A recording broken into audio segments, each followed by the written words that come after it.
जय श्री राम, जय बालाजी, जय नीम करोली बाबा। आप सभी का स्वागत है मेरी चैनल स्पिरिचुअल पावर में। तो पहले तो आप सभी को बहुत थैंक यू। ये प्रभु श्री राम के नाम का जाप जो मैंने महत्व जाना है, वो मैंने जब वीडियो में अगली इसके पहले की जो वीडियो है वो डाली थी, उसमें आप सबने बहुत सारा प्यार दिया है। तो दिल से थैंक यू। ऐसे ही सभी वीडियो को प्यार दीजिए और चैनल को सब्सक्राइब जरूर करें और कमेंट में हो सके तो अपना एक्सपीरियंस जरूर शेयर करें, और कुछ नहीं तो प्रभु श्री राम का नाम जरूर लिखिए। और आज मेरा टॉपिक है कि बजरंगबली की कृपा। ज़िंदगी में जब आप हार जाओ, हताश हो जाओ, कुछ भी रास्ता ना दिखे, तो बजरंगबली की शरण ऐसे पकड़ लो जैसे कि ज़िंदगी में आपने पहले से आप शुरुआत कर रहे हो, जैसे बचपन से लेके आपकी ज़िंदगी की शुरुआत कर सब कुछ खो चुके हो। ऐसा लग रहा है कि अब तो लाइफ बहुत सारी बीत चुकी है, बहुत कुछ पाना था वो सब कुछ हाथ से छूट चुका है।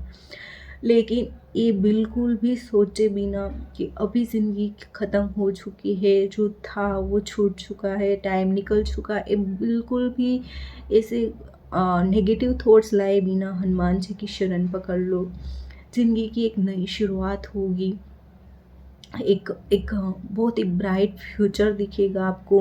और जहाँ पर होप आपको ख़त्म होती दिखेगी, वहाँ पर आपको एक मिरेकल, एक आपकी लाइफ में ऐसे पॉजिटिव लाइट होगी कि आपने सोचा भी नहीं होगा। क्योंकि मैंने एक्सपीरियंस किया है, जब लाइफ में कहते हैं ना कि हाँ आपकी, हाँ जब कुछ ऐसी परिस्थितियाँ विकट आपकी लाइफ में आती है, तब आप एक ओवर थिंकिंग में चले जाते हो। आपको कुछ भी अच्छा रास्ता नहीं दिखता है, आपके सामने आता भी है तो भी आप उसको नज़रअंदाज करते हो।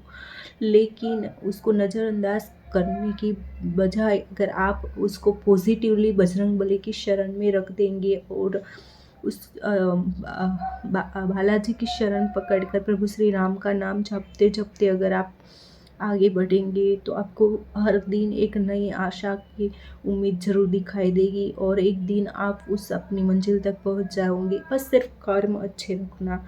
क्योंकि हमेशा ऐसा होता है कि बहुत सारे लोग ऐसा कहते हैं कि हम भगवान पर इतना भरोसा करते हैं और मैं ये पूजा पाठ करता हूँ, मेरी विश पूरी नहीं हुई, या बजरंगबली ने मेरी सुनी नहीं। तो मैं देखो, मैं कोई पंडित नहीं हूँ, ना कोई ऐसी इतनी बड़ी भक्त हूँ। मैं बहुत नॉर्मल जो 2 साल पहले ही कह सकती हूँ कि 2 साल भी नहीं हुआ है बजरंगबली की शरण में गए हूँ और मैंने उनके बारे में जानना शुरू किया है। मैंने अपने लाइफ में बहुत पॉजिटिव एक्सपीरियंस किया है।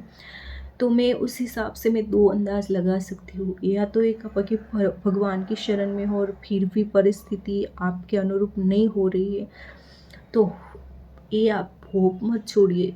कहीं न कहीं आपके प्रारब्ध जो पिछले जन्म का या पिछली आगे की लाइफ में आपने जो प्रारब्ध बाँधा है, लाइक आपने अपने जो कर्मा है वो आपको नहीं पता है कि आपने आपने जाने अनजाने कैसे कर्म कर दिए हैं, कि जिससे किसी का दिल दुखा है या कुछ भी आपसे ऐसा हुआ है जो आपके प्रारब्ध के में लिख चुका है, तो उसको आपको भुगतना पड़े। लेकिन जब हम ईश्वर की शरण में होते हैं ना, तो क्या होता है कि भगवान उस कर्म को जल्दी जल्दी काटने के लिए हमें दुख पर दुख देते हैं और हमारी साथ में परीक्षा भी होती है कि इसके कर्म कट रहे हैं, साथ में अगर ये ऐसे ही अड़ग मन से मेरे भक्ति में रहता है या फिर डगमगा जाता है, तो परीक्षा भी होती है और कर्म भी कटते हैं, दोनों चीज़ होती है।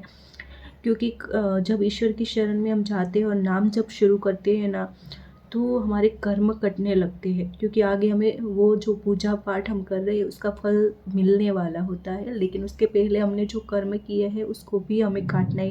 कहते हैं कि कर्म का लिखा कभी मिटा नहीं जा सकता, लेकिन हाँ ईश्वर हमें वो मानसिक मनोबल इतना मजबूत देते हैं कि हम उस परिस्थिति से लड़ सकें।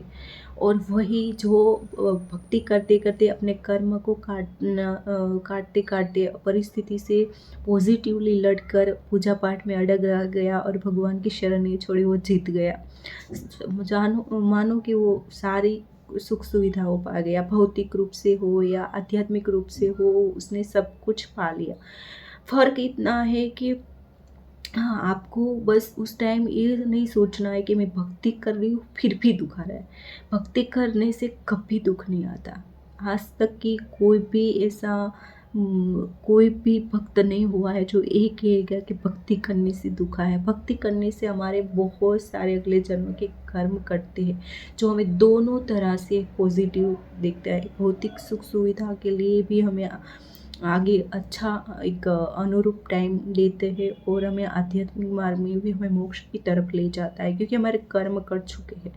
और अब फिर पूजा पाठ हम छोड़ देंगे तो वापस से हम दूसरे ही कर्म करने लगेंगे, और वापस से वो दुख धीरे धीरे धीरे आते रहेगा, जो हमें कभी सफल नहीं होने देगा। हमें उस परिस्थिति से जिसे हम निकलना चाहते थे, उससे निकलने की बजाय हम उसमें ही घुसे रहेंगे। तो सिर्फ करना क्या है कि जब भी आप पूजा पाठ करें, भगवान की शरण में जाए, संकल्प लेके कुछ भी करें, तो ये नहीं सोचना है कि मेरा संकल्प सिद्ध नहीं हुआ। संकल्प सिद्ध होता है, पहले आपको कर्म शायद बहुत ज़्यादा हावी होते हैं, तो भगवान चाहते हैं कि वो कट जाए, और समय आने पर वो आपको आपका परिणाम फल देता है। लेकिन फ़र्क इतना है कि आपको विश्वास नहीं छोड़ना है, वो ट्रस्ट, वो फेथ रख कर ये आगे बढ़ना है। आपने अगर फेथ छोड़ दिया भगवान पर से, आपने विश्वास हटा लिया, तो उसमें थोड़ा सा वो हो सकता है कि हाँ, वापस से आप जिस परिस्थिति में थे वैसे आ जाए। दूसरा कारण ये हो सकता है कि शायद हमें सही वक्त आने पर वो फल मिल सकता है, या तो हमारी परीक्षा हो रही है तो हमें उसमें अड़े रहना पड़ता है कि भगवान परीक्षा लेता है कि नया नया भक्त है, जब अब तक उसने मेरे पर भरोसा नहीं किया था, अब भरोसा किया है, तो क्या इसकी भक्ति सही है या नहीं। देखो, परीक्षा तो हर चीज़ में होती है। हम जिंदगी की नॉर्मल लाइफ में भी हर एक परीक्षा पास करते करते आगे बढ़े, चाहे वो सामाजिक रूप से हो, कौटुंबिक रूप से हो, भौतिक रूप से हो, शैक्षणिक रूप से हो, हर जगह हमारी परीक्षा कभी ना कभी होता है, ले ही जाती है। तो भक्ति के मार्ग पे तो सबसे बेसिक कहा जाए तो अग्रा सबसे डिफ़िकल्ट राह है भक्ति की, तो वहाँ पर तो परीक्षा होनी है, क्योंकि वहाँ पर तो परीक्षा पास करके हमें सबसे बेस्ट राह पर जाना है। तो डगमगाए मत। बहुत सारे लोग मुझे कहते हैं कि हमने भी पॉजिटिव रिस्पॉन्स भी देते हैं कि हाँ, उनके साथ ये हुआ और होता है। मैंने अनुभव किया है कि जब लाइफ के टफेस्ट मोड पर थी, तब मुझे एक होप दिखी, क्योंकि मेरी अब तक मैं बहुत सारी जगह पर जा चुकी थी। तो बस अ, इतना ही कहना चाहती हूँ कि भगवान पर भरोसा रखें, और राम का नाम जपते रहे, संकल्प लीजिए। लेकिन हाँ, संकल्प हर छोटी छोटी चीज़ के लिए लेना ज़रूरी नहीं है। हमारी क्या है ना, आदत है इंसान की कि हम थोड़ा सा भी कोई अच्छी हमारी विश फर्स्ट टाइम अगर संकल्प लिया और पूरी हो गई, तो हम छोटी छोटी चीज़ के लिए डिमांड करते हैं। वो चीज़ हम हमारे कर्मा पर छोड़ देनी चाहिए, मेहनत पर छोड़ देनी चाहिए। ईश्वर के अधीन भक्ति करते करते जब बहुत ही ज़्यादा विकट परिस्थिति आ जाए और कोई रास्ता ना दिखाई दे, तब जाकर आपको ईश्वर की संकल्प लेनी चाहिए, क्योंकि संकल्प लेने से हमें ईश्वर को हमें बंधन में बांधना पड़ता है। हमें उसे स्ट्रोंगली मतलब उसको बुलाना पड़ता है, हमें कसम देनी पड़े। संकल्प मतलब एक तरह से हमें उसके लिए बहुत सारे नियमों का पालन भी करना पड़ता है, और अगर वो न पालन हुआ फिर हमारी कुछ चीज़ें छूट जाती हैं। संकल्प के दौरान अगर हमें कुछ चीज़ों का ध्यान ना रखा, तो भी संकल्प पूरे होने में थोड़ी देर भी लग सकती है। बट ईश्वर पर रखा हुआ भरोसा कुछ ना किए बिना सिर्फ जाप और श्रद्धा और विश्वास से भी किया जाए, तो बिना संकल्प भी सिद्धि मिल सकती है। बट हाँ, अगर बहुत ही ज़्यादा विपरीत परिस्थितियाँ हैं, तो ज़रूर संकल्प लीजिए, ज़रूर पूरी होती है। मैंने खुद महसूस किया है, बहुत सारी विश मेरी पूरी हुई है।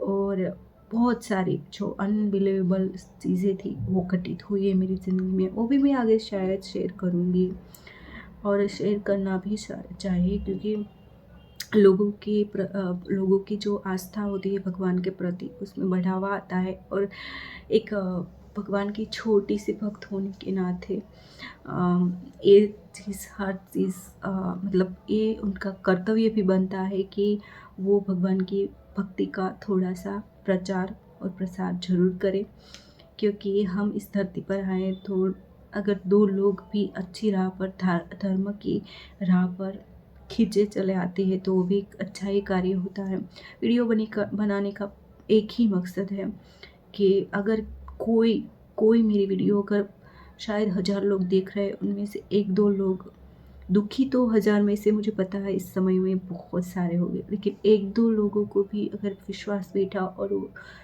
ईश्वर की शरण में गए, उनका काम हुआ, तो मेरे लिए वो वीडियो बनाना सक्सेस हो जाएगा।